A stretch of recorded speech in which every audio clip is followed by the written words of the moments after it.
As we've discussed in the first two videos, there are a variety of things to consider when deciding what to write about. And these aspects not only are included in choosing a topic, but also when we're actually doing the writing in and of itself. And so let's start with seeking out feedback. So seeking out feedback is important for writing, and this is something that you'll do throughout the process. And we talked about this in the previous video when choosing a topic. But when we're starting to write, it's best to remove as many distractions as possible. And so when you begin writing, you want to identify a place that you can optimize your output for a relatively short period of time, 20 to 30 minutes. And ideally, you do this in time periods in which you're not distracted. And this might be at the beginning of the day before other thoughts have creeped in, or it could be at the end of the day once you've completed all your other tasks.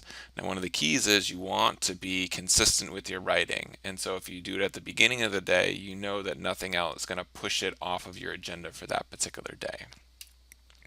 In thinking about why you care about your particular writing, this ties into your ability to write. If you're writing about something that you're interested in and you're curious about, then you're going to be encouraged to write every single day because you're going to want to work on this particular project. Rather than spending long periods of time writing, it's actually best oftentimes to break up your writing into short periods each day. So that way you have a high energy when you're going into the writing, and also hopefully you won't be distracted and you can allocate 20 or 30 minutes of your day rather than a couple hours in which those distractions will be avoided. Now, in thinking about your writing, the first thing that you generally want to start with after you've figured out what your topic is your thesis statement. What's the objective of your paper? And this thesis statement should be the overt target that your audience uses in order to navigate through your paper, understanding what its meaning is and why it's important. And so when you're writing, you want to be specific, not necessarily stating my thesis statement is, but you want it to be clear and occur very early on in your writing so that way the audience knows what your writing is about, and this then in turn allows them to determine why they think the writing is important. So after thinking about why you care about your particular writing when you're constructing your narrative, you want to think about, again, why does your audience care about this? And in thinking about this in more detail, your audience is going to dictate the type of writing that you do.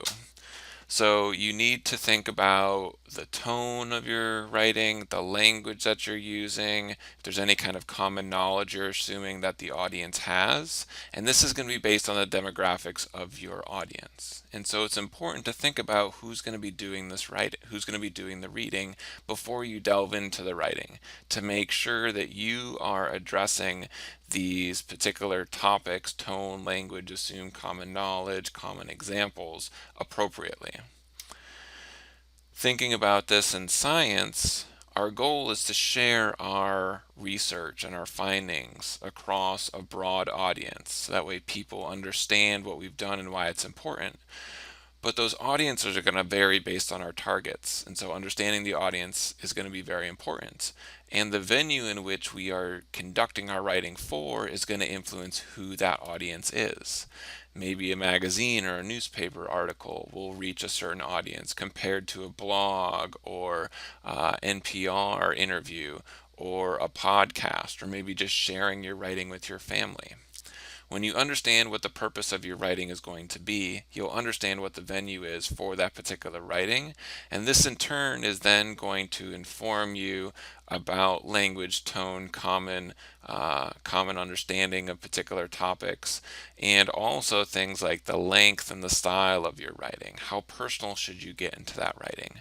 And then again, keying back to these broader impacts. What are the benefits going to be beyond just the exploration of the topic that you are writing about? Finally, talking about writing for others to actually read your writing, we want to make sure that people understand why they're reading your work. And so as you're writing this, you want that to be a key component of your writing. Even if it's not in the field of interest for that particular person, you want people to be connected to your writing. You want to find as large an audience as possible because that is going to share your work as widely as you can. And so in order to do this, one of the keys is to make sure that you're informed not only on the topic that you're writing, but on a variety of other topics, and to then understand how your topic connects to others so that way you can kind of bring the field of study and other fields of study in more broadly. So another exercise that you can do if this is something that you're interested in is to think about a class that you took last year. And then think about how that particular class is connected to another class that you took last year. And then think about how that class is connected to classes you've taken previous years. And then also think about how that class is connected to the classes you're taking this year. Building those connections and understanding how things are connected is really valuable for writing because it then brings in more people that might not initially be interested in the topic that you're discussing. And this delves back into this idea of these broader impacts. And so for our proposals that we're writing, and for our reports that we're writing, and for any other writing that we're doing, we want to see how we can unite disparate fields of study. And that way we've got this kind of broader audience and broader impact of the work that we're doing.